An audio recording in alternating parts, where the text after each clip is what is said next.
इस friction chapter में जो मुश्किल क्वेश्चंस बनते हैं, टफ क्वेश्चन जो बनते हैं, वो 2 ब्लॉक सिस्टम पर बनते हैं। और 2 ब्लॉक सिस्टम में भी मुश्किल ये आती है कि हम कैसे पता करें कि 2 ब्लॉक्स के बीच में स्लीपिंग हो रहा है या नहीं हो रहा है। अगर स्लीपिंग हो रहा होगा तब तो हम लोग मैक्सिमम फ्रिक्शन लगा देंगे, काइनेटिक फ्रिक्शन लगा देंगे। अगर नहीं हो रहा होगा स्लीपिंग, तब तो जो फ्रिक्शन है वो मैक्सिमम और 0 के बीच में कुछ भी हो सकता है ना। लेकिन उसके लिए ये जानना जरूरी है कि स्लीपिंग हो रहा है या नहीं हो रहा है ना। तो ये जानने के लिए कुछ स्टैंडर्ड स्टेप्स होते हैं, स्टैंडर्ड मेथड होता है। उस स्टैंडर्ड मेथड को हम लोग अभी सीखेंगे। तो अभी हम लोग ये जानने की कोशिश करते हैं कि कौन कौन से स्टेप्स यूज करेंगे 2 ब्लॉक्स के बीच में स्लीपिंग चेक करने के लिए। Steps used to check the slipping between 2 blocks. और स्टेप्स को सीखते सीखते साथ में हम लोग एक एग्जाम्पल भी करते रहते हैं ताकि स्टेप्स का क्लैरिफिकेशन हो सके कि कौन कौन से स्टेप्स हमें फॉलो करना है। तो जो पहला स्टेप है वो ये है, assume that both blocks are moving together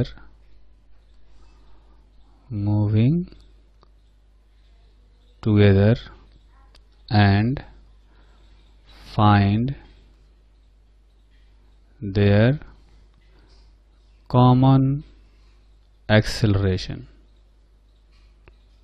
ठीक है, तो पहला स्टेप तो ये, हमें ये मानना है कि दोनों साथ में चल रहे हैं। दोनों साथ में चल रहे हैं तो दोनों का एक्सेलरेशन एक ही आएगा। वो कॉमन एक्सेलरेशन हमें फाइंड करना है। ठीक है, तो इसमें पहला स्टेप जो है हम लोग करते हैं इस क्वेश्चन में। इसमें देखिएगा, यहाँ एक क्वेश्चन दिया गया है जिसमें 2 ब्लॉक है, एक 2 kg का ब्लॉक है, एक 3 kg का ब्लॉक है। इनमें जो नीचे है, जो ग्राउंड के कांटेक्ट में है, यहाँ पर स्मूथ है सरफेस, यहाँ पर कोई फ्रिक्शन नहीं है, लेकिन इनके बीच में फ्रिक्शन कोएफिशिएंट दिया गया है 0.2। और नीचे वाले ब्लॉक पर एक फोर्स लगाया गया है F। इस F का वैल्यू हम लोग एक बार 10 न्यूटन रख करके एक्सेलरेशन निकालेंगे और एक बार 25 रख करके भी निकालेंगे। तो 2 क्वेश्चन हो गए एक्चुअली में। तो पहले हम लोग एक पार्ट करते हैं जब F का वैल्यू 10 न्यूटन होगा, है ना। तो दोनों ब्लॉक्स का डायग्राम बनाएं। तो चूंकि दोनों ब्लॉक्स एक साथ में चलने के लिए कहा गया है ना, तो इसलिए इनका जो एक्सेलरेशन है वो एक ही आना चाहिए, है ना। इसमें से एक ब्लॉक है 2 kg का और एक है 3 kg का। तो डायरेक्ट हम लोग लिख सकते हैं acceleration is equal to total force 10 newton divided by total mass 2 + 3 यानी 2 मीटर पर सेकेंड स्क्वायर। तो अगर ये साथ में चल रहे होंगे, क्योंकि नीचे तो कोई फ्रिक्शन है नहीं, तो इन पर एक्सटर्नल फोर्स एक ही है 10 न्यूटन का, है ना। तो ये फोर्स लगेगा तो इनका कॉमन एक्सेलरेशन आएगा 2 मीटर पर सेकेंड स्क्वायर। ठीक, ये पहला स्टेप कंप्लीट हुआ। उसके बाद स्टेप 2 होता है कि फाइंड फ्रिक्शन फोर्स रिक्वायर्ड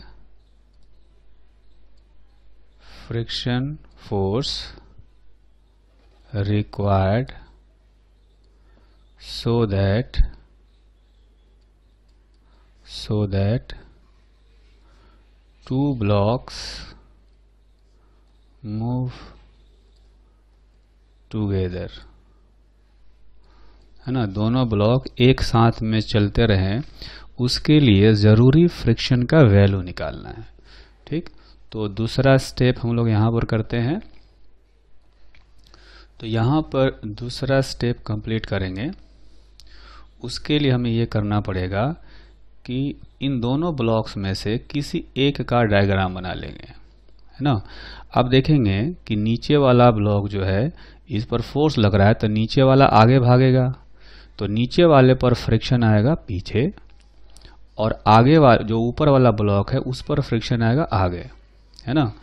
दोनों में से किसी एक का डायग्राम बना सकते हैं। तो ऊपर वाले का डायग्राम हमने बनाया और उस पर फ्रिक्शन फोर्स लगाया F, और ये F अननोन है। अननोन इसलिए है कि हमने माना है कि स्लिपिंग नहीं हो रहा है, दोनों साथ में चल रहे हैं। दोनों साथ में चल रहे हैं तो स्टैटिक फ्रिक्शन होना चाहिए, और स्टैटिक फ्रिक्शन जो है वो 0 और मैक्सिमम के बीच में कुछ भी हो सकता है।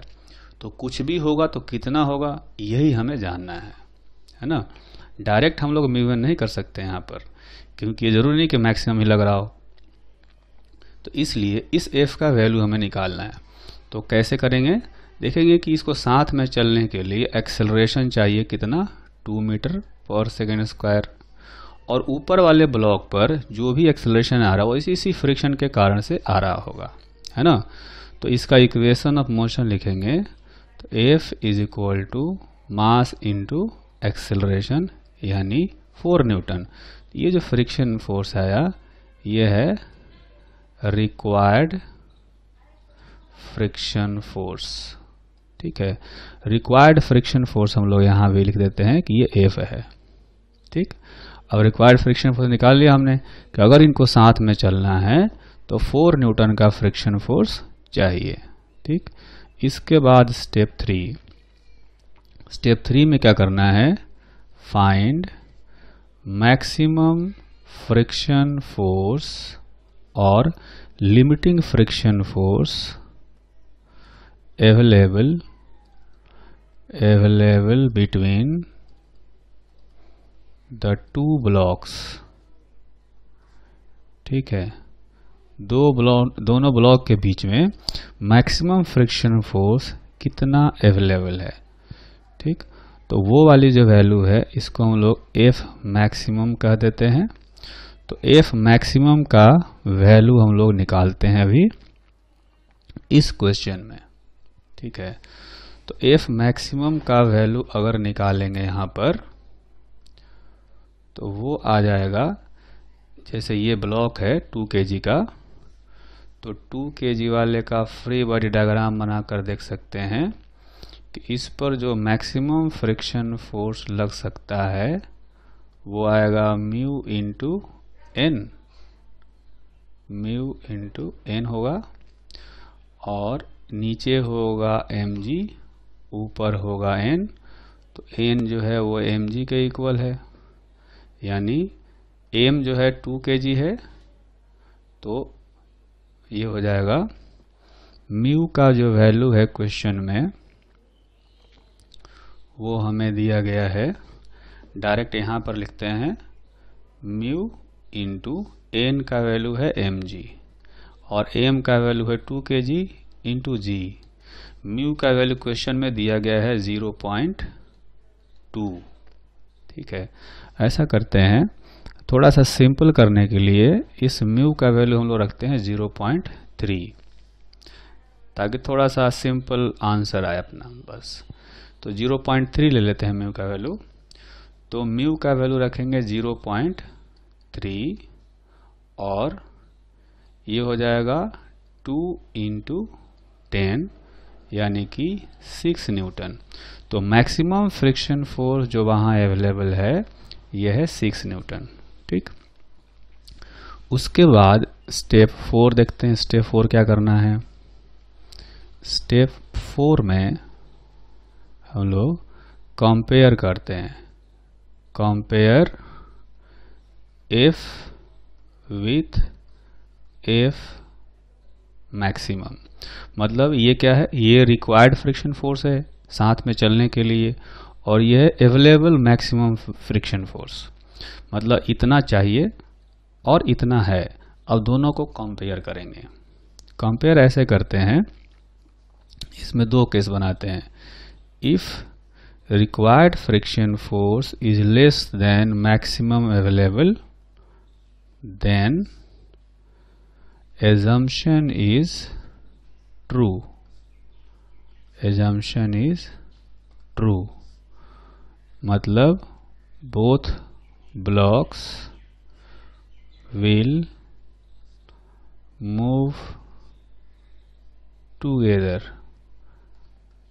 ठीक है, तो अगर ऐसा कंडीशन हो कि जो रिक्वायर्ड फ्रिक्शन फोर्स है वो मैक्सिमम से कम हो या बराबर भी हो तो साथ में ये चलेंगे, है ना। तो एजम्पशन सही होगा, सही होने का मतलब साथ में चलेंगे। और दूसरा कंडीशन ये हो सकता है, if f is greater than f maximum then our assumption is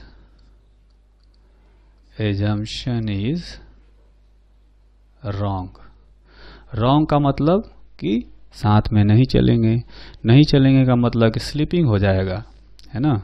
so sleeping occurs, और स्लीपिंग हो गया जैसे ही ये हमें पता चला तो पीछे का जो किया था वो तो गलत हो गया, लेकिन इतना फिक्स्ड हो गया कि अब वहां पर मैक्सिमम फ्रिक्शन फोर्स लग रहा होगा और दोनों डिफरेंट एक्सेलरेशन से चल रहे होंगे।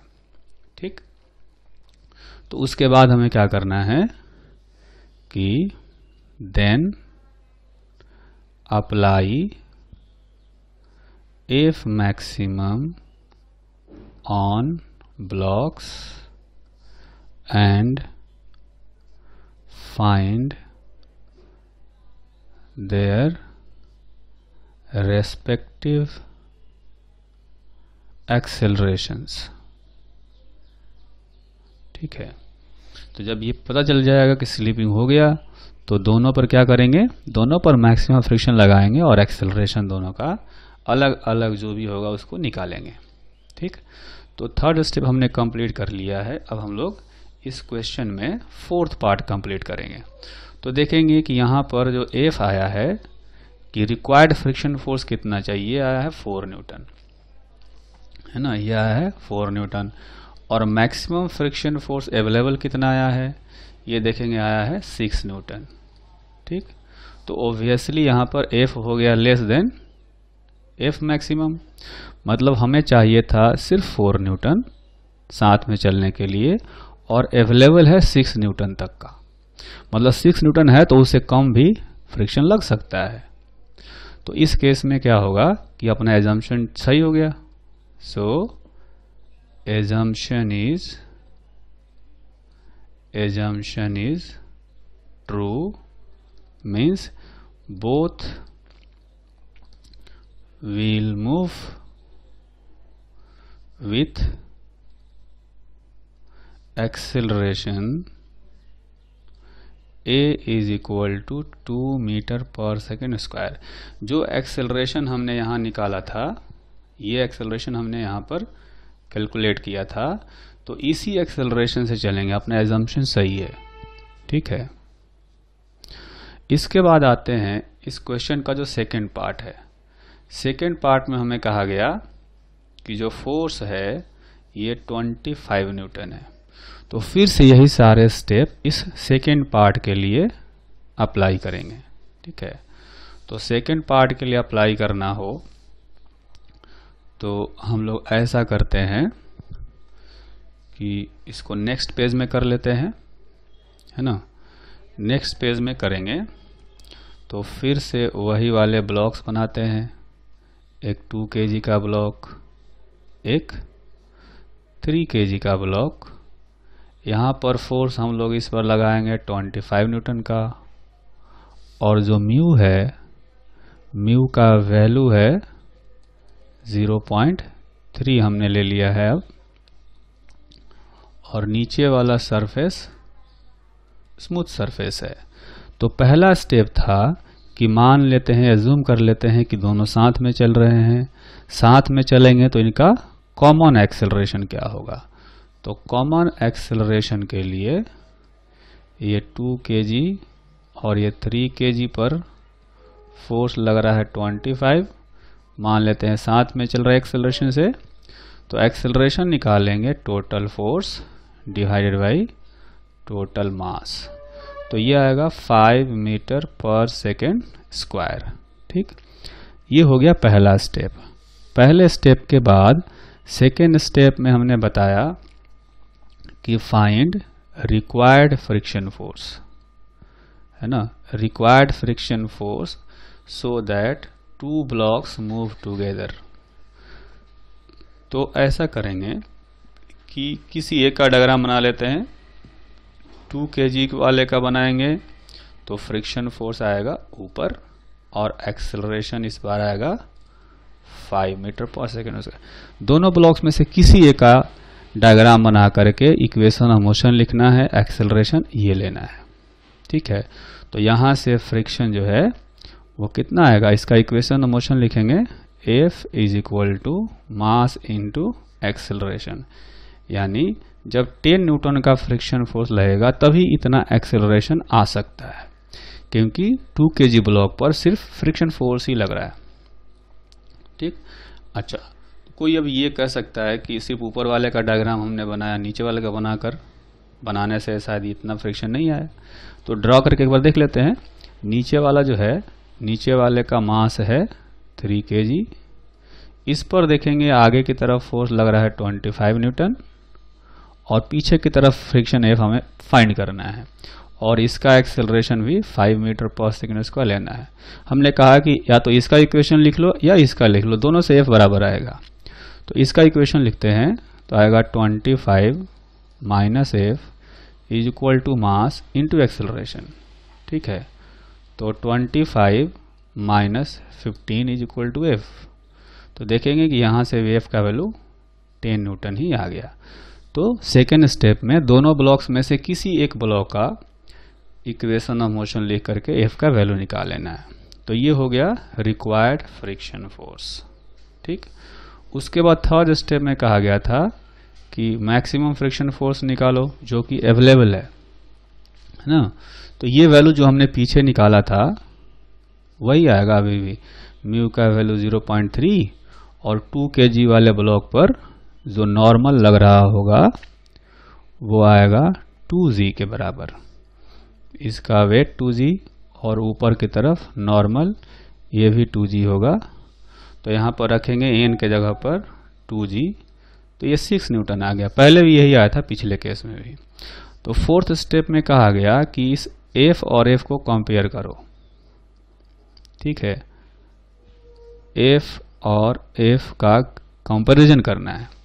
तो यहाँ पर देखेंगे कि जो F है वो आया है 10, है ना, मतलब required friction force is 10 and available friction force is 6 Newton, है ना। हमें अगर साथ में चलना है तो 5 मीटर पर सेकेंड स्क्वायर एक्सेलरेशन से चलना पड़ेगा। इतने एक्सेलरेशन से चलने के लिए फ्रिक्शन फोर्स चाहिए इतना, जबकि अवेलेबल है सिर्फ इतना, है ना। ये मैक्सिमम है, इसलिए इससे कम तो हो सकता है, ज़्यादा फ्रिक्शन नहीं हो सकता। यानी ये assumption जो है रॉन्ग हो गया यहाँ पर। F is greater than F maximum, so assumption is wrong।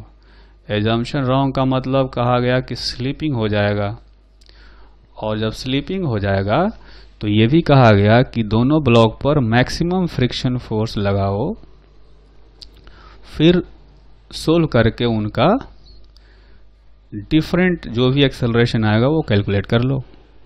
तो हम क्या करेंगे कि जो 2 kg का ब्लॉक है इस पर आगे की तरफ जो फ्रिक्शन आएगा अब वो मैक्सिमम कर देंगे 6 न्यूटन, क्योंकि पता चल गया कि अब स्लिपिंग हो रहा है। इस पर पीछे आएगा फ्रिक्शन फोर्स, इसको भी हम लोग मैक्सिमम करेंगे, ये भी आएगा 6 न्यूटन। ठीक, और आगे की तरफ इस पर 25 न्यूटन का एक फोर्स लग रहा है, जैसा कि इक्वेशन में बताया गया है। ठीक है, तो अब इसका एक्सेलरेशन मान लेते हैं कि A1 है और इसका एक्सेलरेशन मान लेते हैं A2 है। तो इनका इक्वेशन और मोशन लेकर के सोल्व करना है।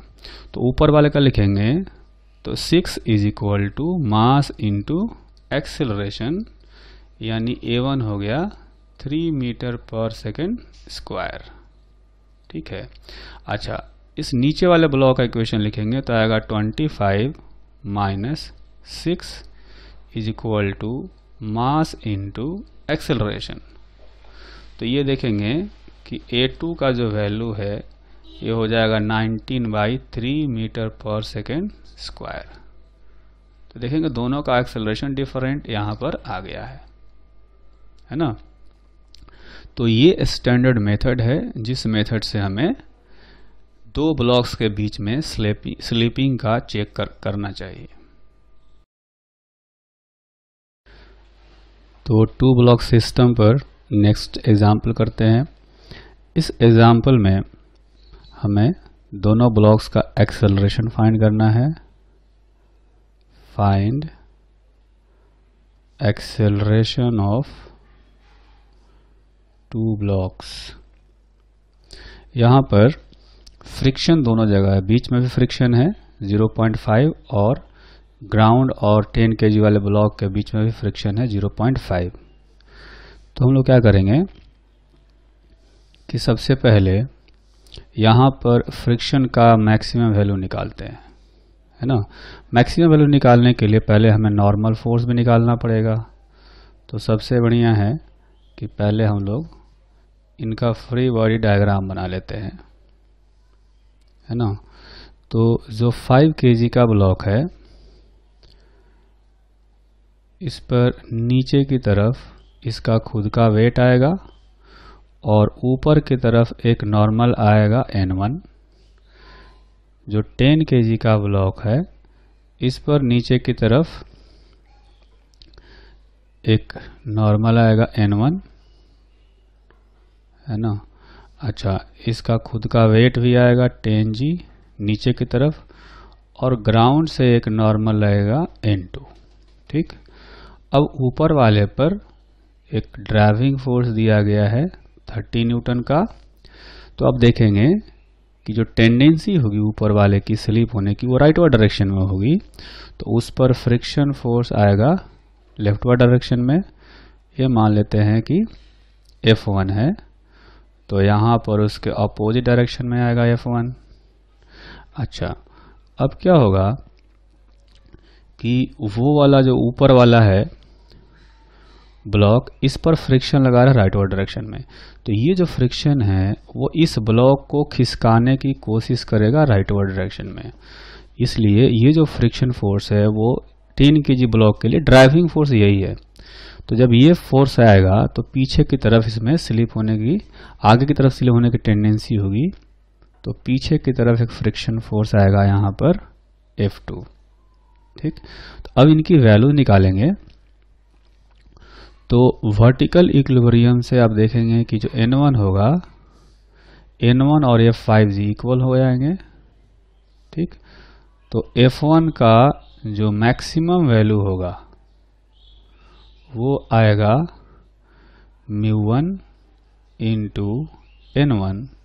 μ1 है 0.5 और N1 है 5g। ठीक है, तो ये आ गया कुल मिला करके 25 न्यूटन। उसी तरह से यहाँ पर वर्टिकल इक्विलिब्रियम से देखेंगे, जो नीचे वाला ब्लॉक है इसका वर्टिकल इक्विलिब्रियम देखेंगे तो नीचे एक फोर्स लगेगा N1 प्लस उसका वेट है 10g और ऊपर की तरफ एक नॉर्मल है N2। N1 का वैल्यू यहाँ से आया है 5g, तो इसमें रखेंगे 5g plus 10g is equal to N2, यानी N2 हो गया 15g। तो जो फ्रिक्शन फोर्स यहाँ पर लग रहा है इसका मैक्सिमम वैल्यू निकालना हो तो लिखेंगे μ2 इंटू N2, है ना। यहाँ का कोएफिशिएंट ऑफ फ्रिक्शन और यहाँ का नॉर्मल, यहाँ का नॉर्मल N2 है, तो μ2 जो है 0.5 है और N2 आया है 15g, यानी 75 न्यूटन ये नीचे वाला फ्रिक्शन आ गया। ठीक, तो अगर देखा जाए तो इन दोनों ब्लॉक्स का डायग्राम अगर एक साथ में बनाएं, सिर्फ ड्राइविंग फोर्स और फ्रिक्शन फोर्स को देखा है। इधर एक फोर्स लग रहा है 30 न्यूटन का, है ना, और एक फ्रिक्शन है इधर F1। ठीक, अब जो है एक बड़ा सा ब्लॉक है, इस ब्लॉक को हम लोग देखते हैं में F1 का जो मैक्सिमम वैल्यू है ये है 25 न्यूटन, और जो 10 kg का ब्लॉक है इस पर भी इधर मैक्सिमम फ्रिक्शन फोर्स जो आएगा ये है 25 न्यूटन, और पीछे की तरफ यहाँ पर F2 जो मैक्सिमम वैल्यू है वो आया है 75 न्यूटन। ठीक है, ये वाला।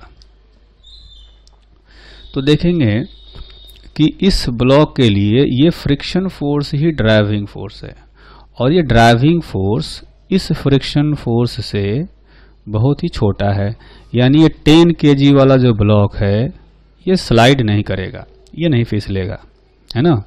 तो ये इक्विलिब्रियम में रुका रहेगा।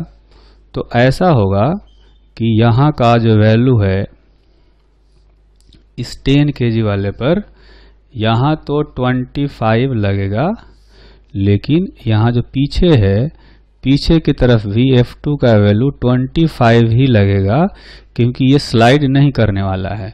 ये F2 जो है अपने आप को एडजस्ट करेगा इस ड्राइविंग फोर्स के according.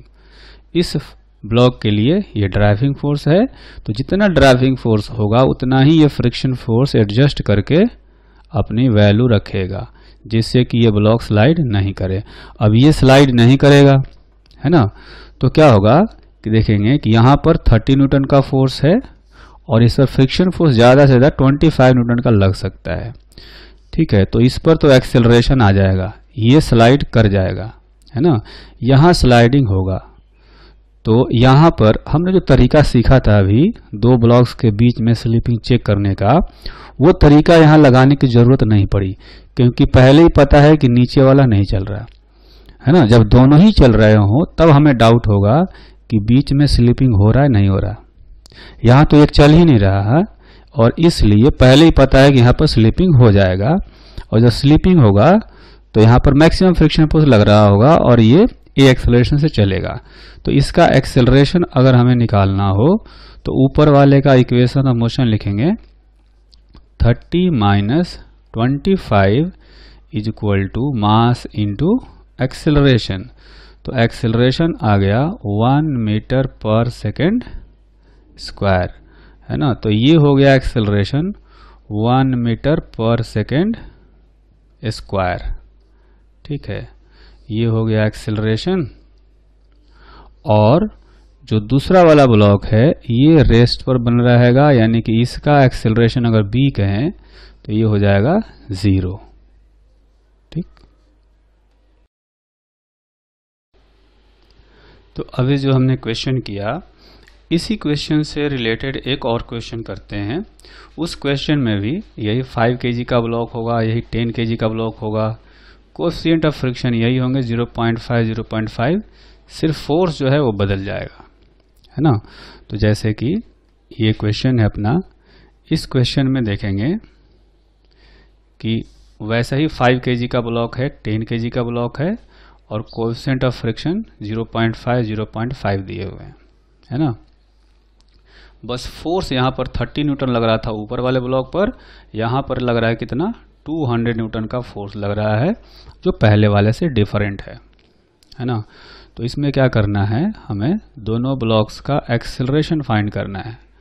Find acceleration of each block, है ना। तो ऐसा करेंगे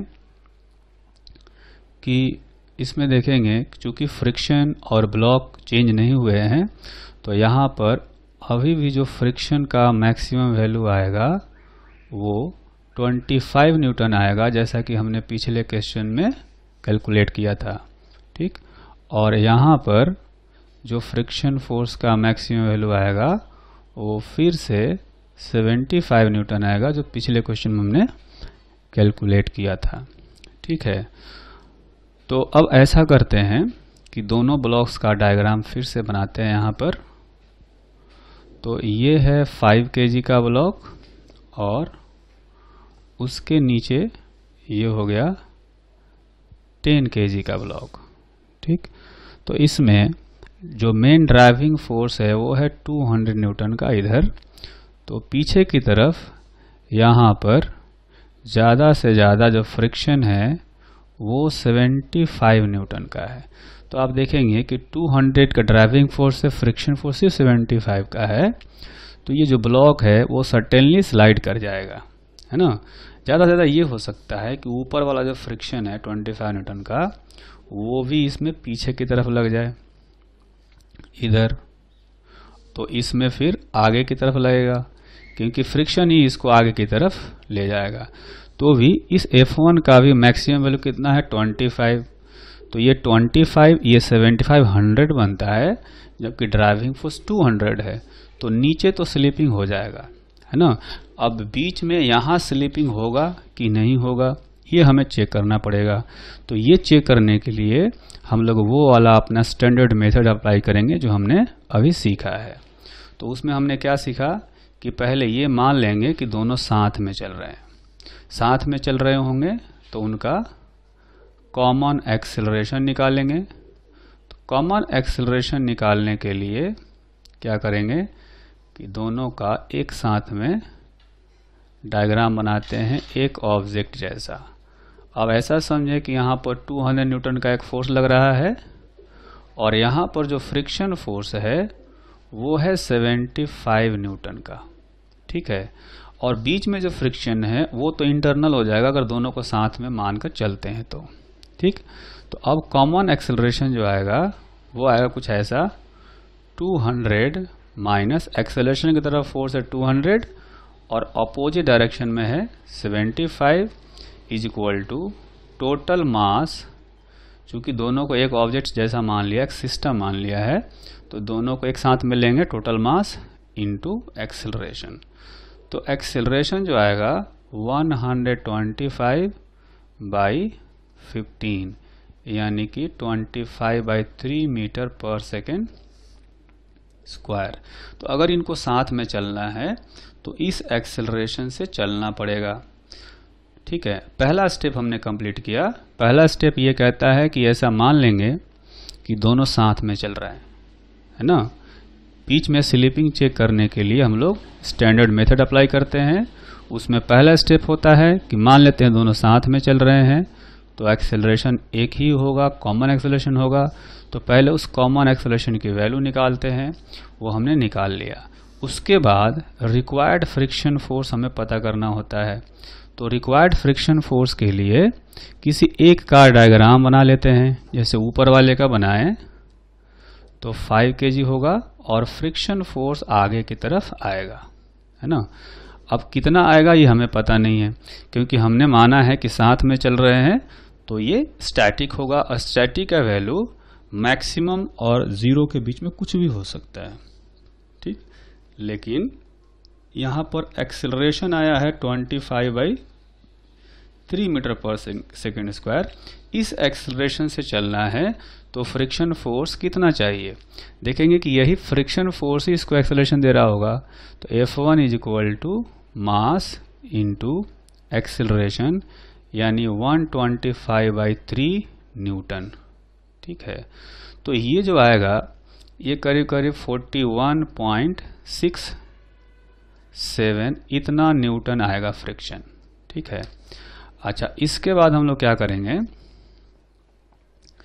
कि ऐसा कर सकते हैं कि यहाँ पर मैक्सिमम फ्रिक्शन फोर्स जो अवेलेबल है उसको देखते हैं। रिक्वायर्ड फ्रिक्शन फोर्स तो इतना हो गया और मैक्सिमम फ्रिक्शन फोर्स जो अवेलेबल है वो है वहाँ पर 25 न्यूटन। ठीक है, F1 मैक्सिमम। तो हम कह सकते हैं कि since F1 is greater then F1 maximum, मतलब हमें जो चाहिए वो ज़्यादा है जितना कि अवेलेबल है, इसलिए अपना एजम्पशन रॉन्ग हो गया। सो एजम्पशन इज रॉन्ग। और जब एजम्पशन रॉन्ग होगा तो क्या करेंगे कि दोनों ही ब्लॉक्स पर मैक्सिमम फ्रिक्शन फोर्स लगाते हैं और फिर एक्सेलरेशन निकालते हैं। तो जो 5 kg वाला ब्लॉक है इस पर मैक्सिमम फ्रिक्शन फोर्स जो लगाएंगे 25 न्यूटन का, इसका एक्सेलरेशन मान लेंगे a1। और जो नीचे 10 kg का ब्लॉक है इस पर इधर लग रहा है 200 न्यूटन का फोर्स और पीछे यहाँ पर F1 मैक्सिमम आएगा 25 न्यूटन का और नीचे भी एक F2 मैक्सिमम आएगा 75 न्यूटन का। तो इसका एक्सेलरेशन मान लेते हैं a2। अब दोनों का इक्वेशन और मोशन लेकर के सोल्व करेंगे तो इसका आएगा 25 is equal to mass into acceleration, यानी a1 is equal to 5 metre पर सेकेंड स्क्वायर। अगर इसका इक्वेशन लिखें तो देखेंगे कि एक्सेलरेशन की तरफ फोर्स लग रहा है 200 और अपोजिट डायरेक्शन में लग रहा है 25 न्यूटन का ये फ्रिक्शन फोर्स और फिर 75 न्यूटन का ये friction force is equal to mass into acceleration. तो जो एक्सेलरेशन है ये यहाँ से आ गया 10 मीटर पर सेकेंड स्क्वायर। ठीक है, तो ये दोनों के एक्सेलरेशन आ गए लेकिन ये डिफरेंट आ गए। ठीक, अच्छा इसके बाद एक और एग्जाम्पल है, इसी से मिलता जुलता ये भी है लेकिन फोर्स का वैल्यू जो है इसमें डिफरेंट है।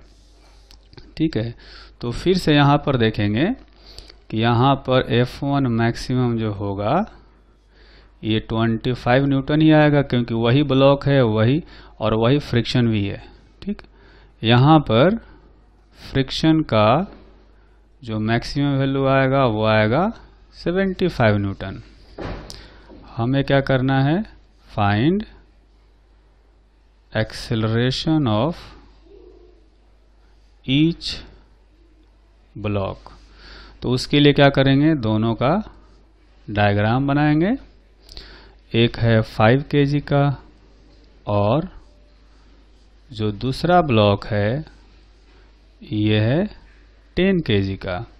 ठीक, तो इस पर जो फोर्स लग रहा है वो है 90 न्यूटन का और जो फ्रिक्शन फोर्स है पीछे की तरफ वो इस पर ज़्यादा से ज़्यादा जो फ्रिक्शन फोर्स लग सकता है वो है 75 न्यूटन का।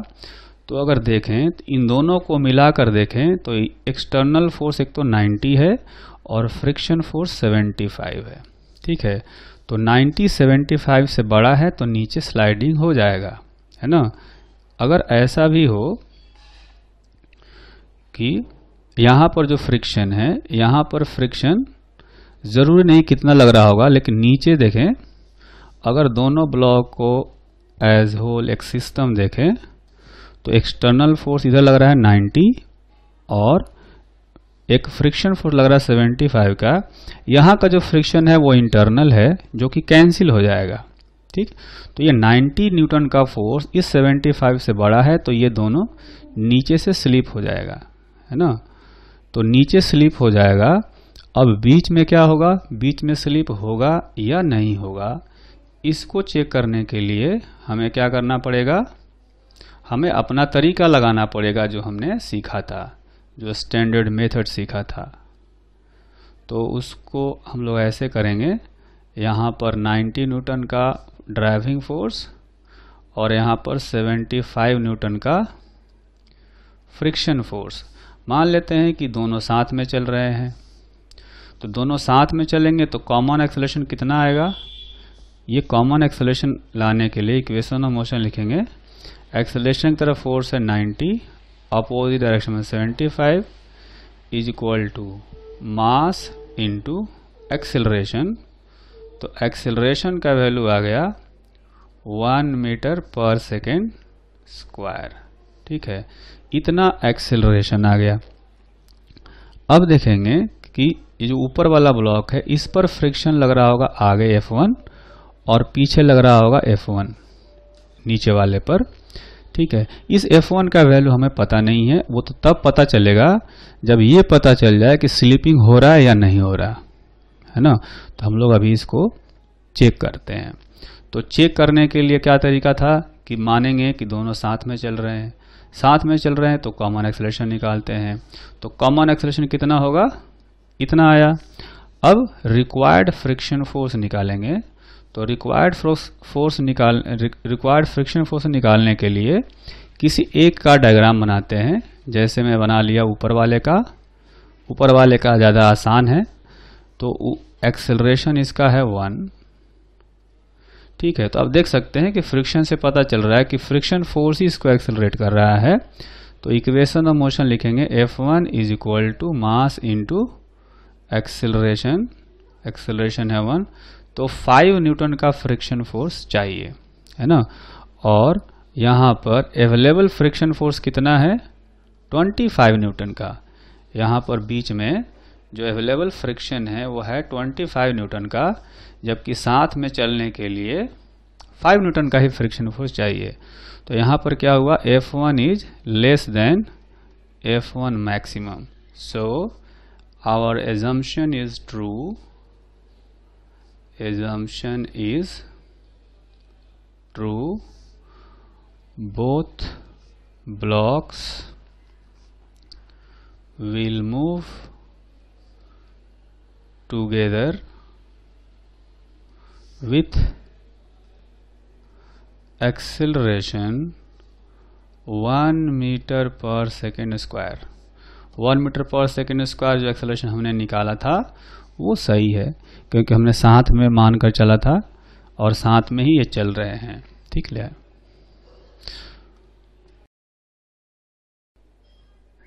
तो नेक्स्ट एग्जांपल करते हैं। इस एग्जांपल में 2 ब्लॉक दिए गए हैं और एक एक्सटर्नल फोर्स लगाया गया है F is equal to KT, है ना।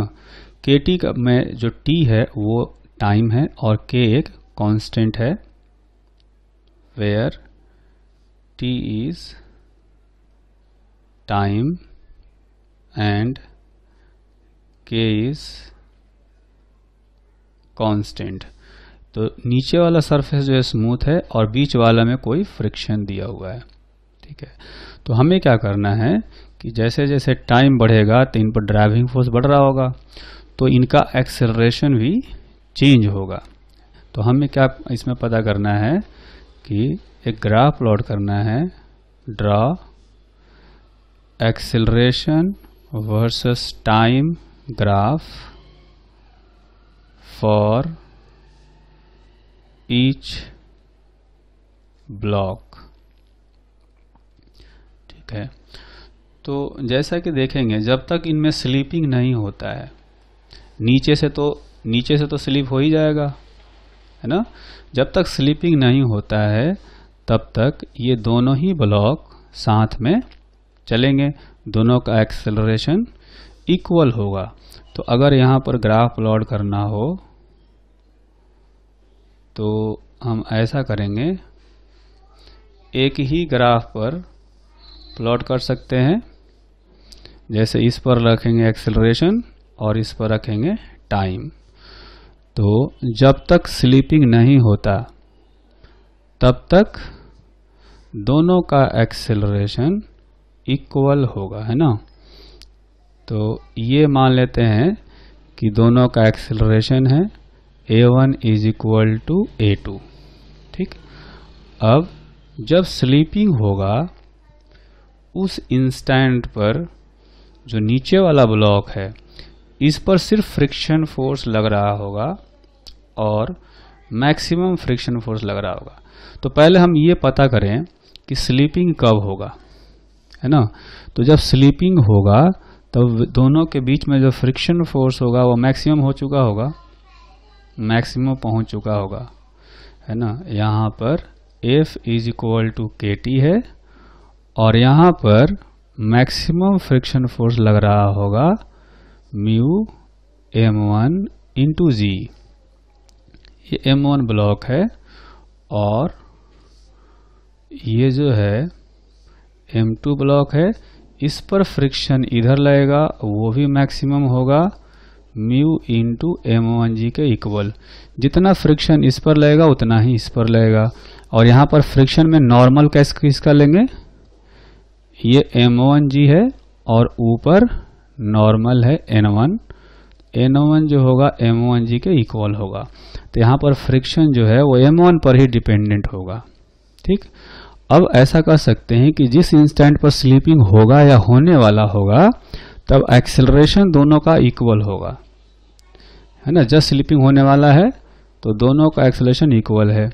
तो ऊपर वाले का इक्वेशन अगर लिखें तो लिखा जा सकता है कि kt minus mu m1g is equal to m1a, और नीचे वाले का इक्वेशन लिखेंगे तो आएगा mu m1g is equal to m2 into a। ठीक है, तो अगर इनको हम लोग ऐसा करें, ऐड कर देते हैं, तो ऐड कर देने से जो एक्सेलरेशन आएगा, एक्सेलरेशन का वैल्यू तो आ जाएगा kt बाई, इस टाइम को हम लोग कर देते हैं t0, है ना। t0 टाइम पर ये स्लीप होगा तो kt0 by m1 plus m2, इधर आ जाएगा kt0, उधर आ जाएगा m1 plus m2 into a। तो इतना एक्सेलरेशन होगा जब ये जो है जस्ट स्लीप होने वाले होंगे या स्लीप होंगे। ठीक है, तो ये जो है a का वैल्यू एक और तरीके से निकाल सकते हैं। यहाँ से a का वैल्यू आएगा म्यू m1g बाई m2, इस इक्वेशन में से निकालें तो यहाँ से t0 का वैल्यू रख सकते हैं, ये हो जाएगा mu m1 into m1 plus m2 g by m2 into k। ठीक है, तो ये आ गया टाइम का वैल्यू। तो यहाँ पर इतने टाइम पर स्लीपिंग शुरू होगा। ठीक, अब स्लीपिंग शुरू हो जाएगा तो उसके बाद देखेंगे कि जो इसका एक्सेलरेशन है, स्लीपिंग होने के बाद क्या होगा कि इसका एक्सेलरेशन हो जाएगा डिफरेंट। अब इसका एक्सेलरेशन हो जाएगा डिफरेंट a2 और इसका हो जाएगा a1। ठीक, तो इसका इक्वेशन जो है वो हमेशा फिक्स्ड है क्योंकि फ्रिक्शन फोर्स तो बदलने वाला है नहीं। तो इसका इक्वेशन हो जाएगा mu m1g is equal to m2 a2, यानी a2 का वैल्यू कांस्टेंट हो गया म्यू m1g बाई m2। ठीक है, ये हो गया आफ्टर स्लीपिंग अकर्स, है ना। ये तो है जस्ट जब स्लीप होने वाला है, व्हेन अबाउट टू स्लीप। तो जब स्लीपिंग हो जाएगा तो एक्सेलरेशन a2 कांस्टेंट हो जाएगा। तो ग्राफ में हम इसको क्या करेंगे, यहाँ पर a2 कांस्टेंट कर देंगे। लेकिन अब जो ऊपर वाले का इक्वेशन लिखेंगे, ऊपर वाले का जो हो गया, देखेंगे फ्रिक्शन फोर्स तो कांस्टेंट रहेगा इतना ही, लेकिन ये टाइम के साथ में बढ़ रहा होगा। तो इसका इक्वेशन लिखेंगे kt minus mu m1g is equal to m1 into a1, है ना। तो यहाँ से a1 का वैल्यू आएगा kt by m1 minus mu g. तो ये देखेंगे जो इक्वेशन है y is equal to mx minus c जैसा है, स्ट्रेट लाइन आएगा, है ना। लेकिन टाइम के साथ में ये देखेंगे एक्सेलरेशन बढ़ता जाएगा। ठीक, तो ये जो है ये कुछ इस तरह से ऐसे जाएगा। अब इसका स्लोप जो है, यहाँ भी एक स्ट्रेट लाइन था a1 a2 और यहाँ भी एक स्लोप है, दोनों में डिफरेंस है ना। वहाँ स्लोप जो है, यहाँ आप अगर स्लोप निकालेंगे तो इस केस में जब साथ में चल रहे थे तो स्लोप का वैल्यू था ये, मतलब ये था a is equal to slope into time, यानी y is equal to mx, ऐसा ग्राफ था, है ना। ये वाला जो ग्राफ है ये है y is equal to mx, है ना। इसको लिख सकते हैं kt by m1 plus m2, ये a1 a2 हो गया जब तक ये ऑरिजिन से पास कर रहा है और इक्वल है ना। अब ये वाला जो है, ये वाला एक ऐसा स्ट्रेट लाइन आ गया, ये हो गया a1 और a1 का वैल्यू हमने यहाँ निकाला है, ये है। इसका स्लोप जो है वो ज़्यादा हो गया, k बाई m1 है, यहाँ पर k by m1 plus m2 था, ये m2 एक्स्ट्रा था नीचे डिनोमिनेटर में, इसलिए स्लोप पहले कम था और अब स्लोप ज़्यादा हो जाएगा, है ना। तो इसको लिखेंगे k into T by m1 minus mu g, ठीक है। तो ये हो गया एक्सेलरेशन पहले वाले ब्लॉक का, जो कि कंटिन्यूसली चेंज हो रहा है, और a2 का कुछ देर तक चेंज होगा, उसके बाद कांस्टेंट हो जाएगा।